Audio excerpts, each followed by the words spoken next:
So boys and girls, we have read the important characters of aspects of the novel in detail. Today we are going to look at another chapter. Actually we are going to look at the summary of the chapter plot. इसने plot के नाम से भी एक chapter introduce कराया. अब हम सिर्फ समरी देखेंगे क्योंकि हमने इम्पॉर्टेंट चैप्टर्स जो हैं उसको बहुत डिटेल में कवर कर लिया. बाकी चैप्टर्स की हम समरी देखेंगे. So let's start. In the chapter on plot, Foster explains that a story is a narrative of events, but a plot is a narrative of events that focuses on causality. Plot के chapter से पहले हमने story का chapter एक पढ़ा था जिसमें हमें फॉस्टर ने कहा था कि स्टोरी क्या होती है. It is a narrative of events. Events जो कि नरेट किए जाते हैं उसको कहा जाता है स्टोरी. तो स्टोरी क्या होता है? जस्ट नरेशन होती है.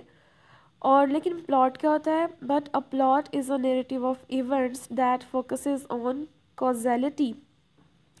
प्लॉट ऐसा नरेटिव का इवेंट्स होता है जो कॉजेलिटी पे फोकस करता है. यानी कि हमने देखा था स्टोरी में क्या था, एक सस्पेंस का एलिमेंट था कि व्हाट हैपन्स नेक्स्ट. और उसके अलावा हमने देखा था कि स्टोरी में दूसरी चीज़ जो इम्पॉर्टेंट होती है वो होती है वैल्यू. और तो ये दो क्वेश्चंस उसमें थे कि वो बेस करते हैं स्टोरी, मतलब इन चीज़ों में बेस करती है कि एक सस्पेंस का एलिमेंट हो और एक वैल्यू का एलिमेंट हो और उसमें टाइम सीक्वेंस होता है. लेकिन प्लॉट जो होता है नरेटिव इवेंट्स का ऐसी नरेशन होती है जिसमें कॉजेलिटी पे फोकस किया जाता है. Causality means cause and effect. Cause जो होती है किसी भी चीज़ की उसको कहते हैं.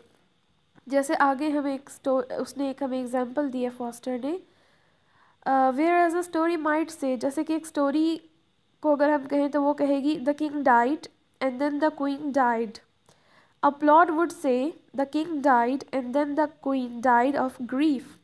जैसे कि अगर एक स्टोरी है कि किंग मर गया और क्वीन भी मर गई तो इसको आप एक स्टोरी कह सकते हैं कि एक स्टोरी है क्योंकि इसमें टाइम सीक्वेंस है कि पहले किंग मरा तो क्वीन जो थी वो मर गई. टाइम सीक्वेंस इसमें भी है तो ये स्टोरी है. व्हाट हैपन्स नेक्स्ट वाला एलिमेंट इसमें है. ठीक है, वो एक नरेशन है इवेंट की कि एक इवेंट हुआ, किंग की डेथ हुई, फिर क्वीन की डेथ हुई. लेकिन अब प्लॉट क्या है? जो उसमें कॉज का एलिमेंट डाला गया, कॉजालिटी का एलिमेंट डाला गया है तो वो प्लॉट है.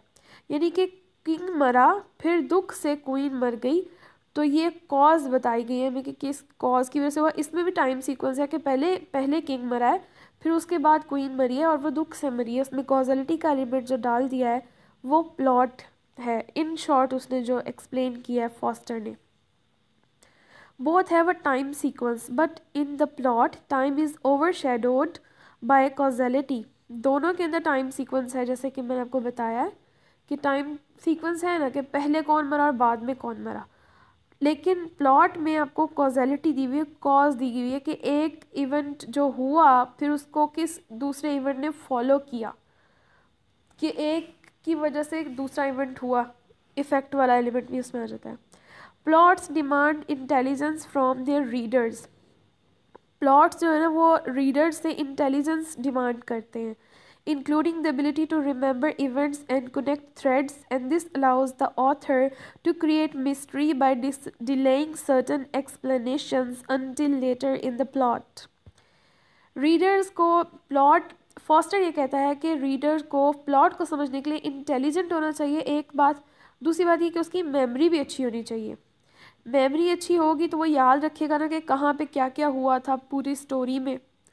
और इंटेलिजेंस इसलिए कि वो इंटेलिजेंट होगा ताकि वो थ्रेड्स को कनेक्ट कर सके. जो छोटे छोटे टुकड़े स्टोरी के अंदर थे, जो छोटे छोटे थ्रेड्स राइटर ने स्टोरी के अंदर छोड़े थे, उनको आपस में जोड़कर उनको आपस में कनेक्ट करके स्टोरी को समझ सके. उसके लिए इंटेलिजेंस चाहिए रीडर को और मेमोरी चाहिए कि उसको वो इवेंट्स याद होंगे तभी तो वो कनेक्ट कर पाएगा.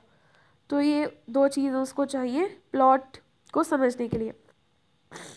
And this allows the author to create mystery by delaying certain explanations until later in the plot.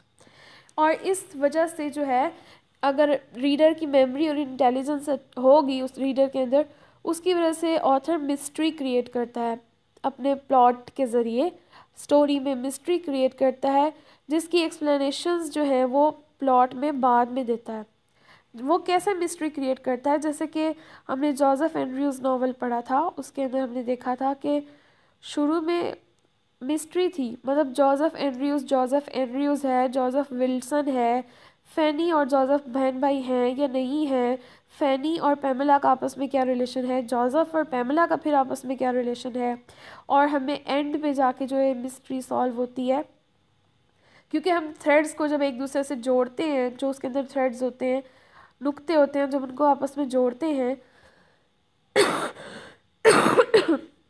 तब एंड पे पता चलता है कि एक्चुअली में फैनी जो है वो पैमेला की सिस्टर है, पैमेला एंड्रयूज़ जो है वो फैनी की सिस्टर है एक्चुअली, और जोसेफ फैनी का ब्रदर नहीं है। ये हमें एंड पे पता चलता है। तो इस तरह से अक्सर प्लॉट में जो है मिस्ट्री क्रिएट की जाती है। However plot must be balance between events and character. Plot जो है ना उसको बैलेंस होना चाहिए इवेंट्स में और कैरेक्टर में।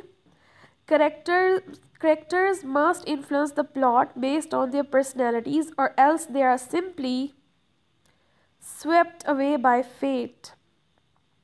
Characters को ऐसा होना चाहिए कि वो अपनी पर्सनैलिटीज़ से, अपनी शख्सियत से जो प्लॉट है उसको इन्फ्लुएंस करें, अदरवाइज़ वो जो है उसके अंदर कहीं गुम हो जाते हैं या उसको उस प्लॉट से बाहर निकाल दिया जाता है। जैसे आप देखते हैं कि बहुत से कैरेक्टर्स जब आप नॉवेल्स पढ़ते हैं तो बीच में ही कहीं गायब भी हो जाते हैं अक्सर, या उनका इतना जिक्र नहीं होता, क्योंकि वो प्लॉट में कुछ अपना शख्सियत, उनकी पर्सनैलिटी से कोई असर नहीं हो रहा होता, कोई इन्फ्लुएंस नहीं हो रहा था प्लॉट पर, इस वजह से जो है वो कैरेक्टर्स जो है वो ख़त्म हो जाते हैं। तो ये था प्लॉट। इस पे आपको शॉर्ट क्वेश्चन आ सकता है, तो इसको इस तरह से तैयार कर लें कि ये फॉस्टर ने प्लॉट के बारे में क्या कहा है, उसके व्यूज़ को तैयार कर लें।